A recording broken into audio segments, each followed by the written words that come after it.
Et je pense que j'ai récupéré le numéro de téléphone de quelqu'un qui est décédé. Je t'explique comment c'est passé. En gros, je change de numéro de téléphone. 2 jours après, je reçois un message d'un gars qui s'appelle Jean-Pascal.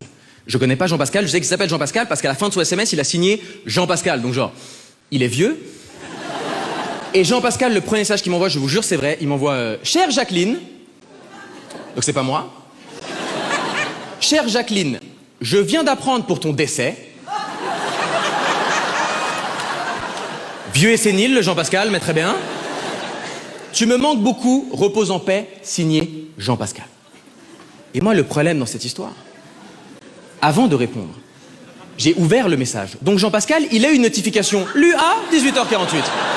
À 18h49, j'ai un message en majuscule. Jacqueline, tu as lu ce message 5 points d'interrogation.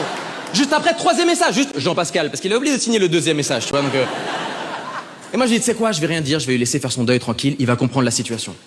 Je me réveille le lendemain matin, 4e message de Jean-Pascal, qui me dit « Chère Jacqueline, je me rends compte que t'écrire hier m'a fait beaucoup de bien.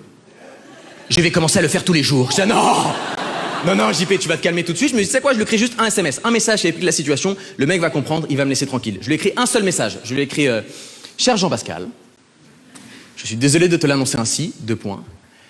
Il existe une vie après la mort, rejoins-moi, signé Jacqueline. » Je te jure, après ça, j'ai eu 0 message, quoi. En même temps, j'ai compris pourquoi il y avait ça. Je suis dans un TGV, on est sur le point d'arriver à Paris, le train s'arrête, il y a l'annonce et il y a un gars qui est descendu. Je lui ai demandé au contrôleur pourquoi le mec était descendu et il m'a répondu « Ah non, mais en fait, si tu veux, là, on était plus proche de sa maison. Donc comme ça lui peut-être prendre un Uber à la gare. » Le gars, il a cru le TGV, il y avait des arrêts sur demande, quoi, vraiment. Et à cause d'un gars qui est descendu, on a eu 2 heures de retard. Bon, après, c'est le conducteur du train, donc peut-être que... Ça a créé un chaos dans le train, vraiment. Il y a eu une annonce pour demander s'il n'y avait pas un conducteur de train parmi les passagers. Et à ce moment-là, j'ai vu dans les yeux des mecs autour de moi, on a tous eu une réaction très masculine. On s'est tous dit, peut-être je peux le faire.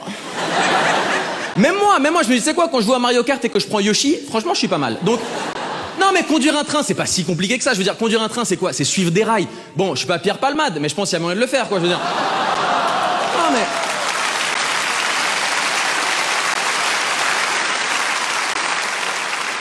Là, il y a le mec à côté de moi qui se lève pour aller conduire le train. Je lui demande quel métier il fait. Il me répond prof.